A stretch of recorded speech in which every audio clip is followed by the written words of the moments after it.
Children, in the previous class, we discussed about electrostatic potential energy and electrostatic potential. And there we got the formula for work done, potential energy difference, electrostatic potential. Now we will discuss the electrostatic potential due to a point charge, electrostatic potential due to a dipole, and electrostatic potential due to a system of charges. One by one. First, we are taking electrostatic potential due to a point charge.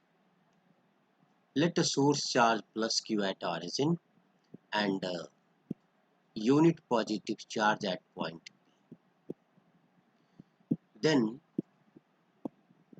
this unit positive charge will experience a force of repulsion in the direction of field, that is given by Coulomb's law. Here it is in equation 1.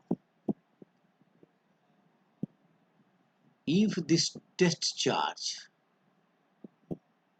is brought from P to A against the direction of Coulomb force by some external force equal to the Coulomb force, then the test charge will move without acceleration, and that work done stored as potential energy. Already we got, if it is the unit positive charge, then that is called the potential. So the work done will be F dot dx. Here the displacement and electric force are opposite, so angle is 180 degree. So work done will be minus F dx, and that is minus 1 by 4 pi epsilon naught q by x square dx. Now let the unit positive test charges brought at point A from infinity.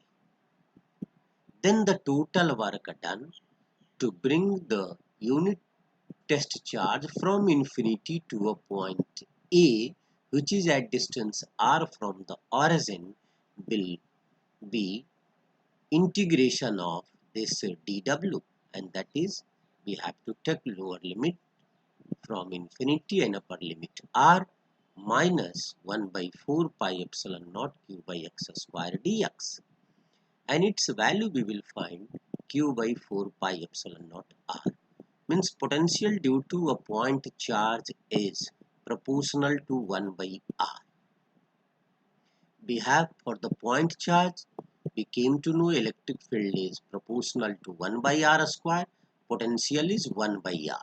So here the graph, it is the graph for V, and this dotted line for E versus R graph, and this graph is very important. Another point here you should remember, this graph is when the charge is positive, this source charge is positive.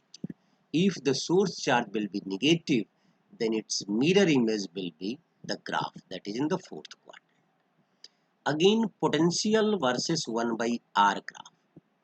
So if V versus r, that will be rectangular hyperbola.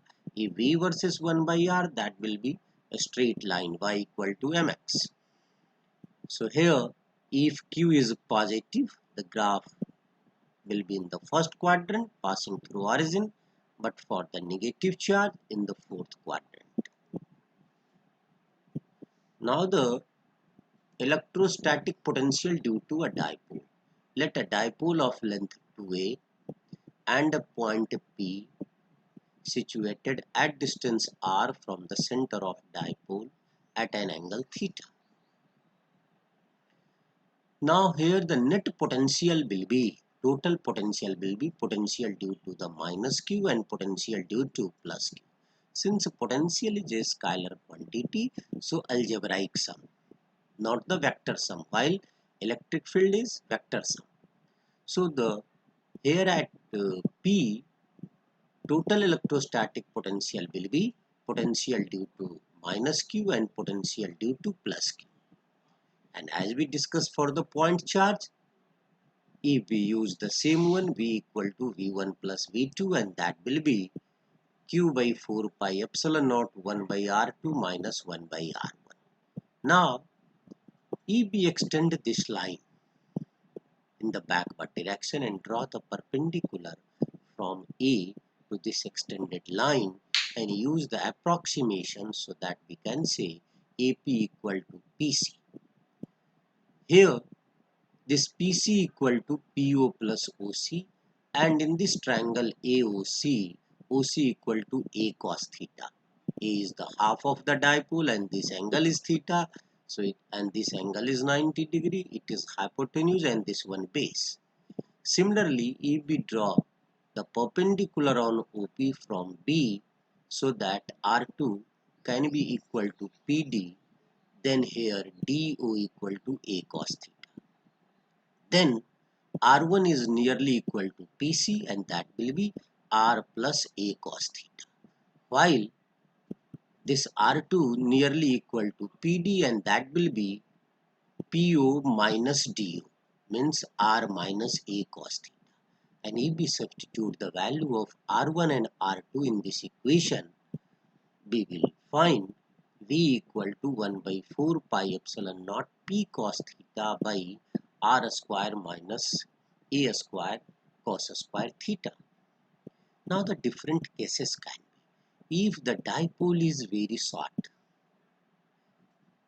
then this quantity will be smaller. So we can neglect that one. Then V equal to 1 by 4 pi epsilon naught P cos theta by R square. Here the important thing we should keep in our mind, the potential due to dipole not only depends on R, it depends on angle. Means where the position of the P, that P may be in the direction of dipole moment, that is at 0 degree, it may be towards the negative charge, means opposite to the direction of dipole moment, so theta equal to 180 degree, and it may be here perpendicular, so that is in equatorial plane. So if here see theta equal to 0, that is in the axial line, then V equal to P by 4 pi epsilon naught R square, because cos 0 degree will be 1. And if it is in this side against the dipole moment, then it will be negative of this one. But if P lie on the equatorial line, that is theta equal to 90 degree, then V equal to 0. Here see, earlier we have seen for the point charge, potential is proportional to 1 by R, and here it is proportional to 1 by R square. Next, the electrostatic potential due to a system of charge. Here the net potential will be algebraic sum of potential due to all the points. For simplicity, here we have taken this one. So what will be V at P equal to V1 plus V2 plus V3 and so on, and its value will be 1 by 4 pi epsilon naught Q1 by R1P plus Q2 by R2P and so on Qn by Rnp. So we can write here in the form of also the summation. Now here the two questions are given, and both these two questions are textbook questions and very important. So do the practice. Have a good day. Thank you.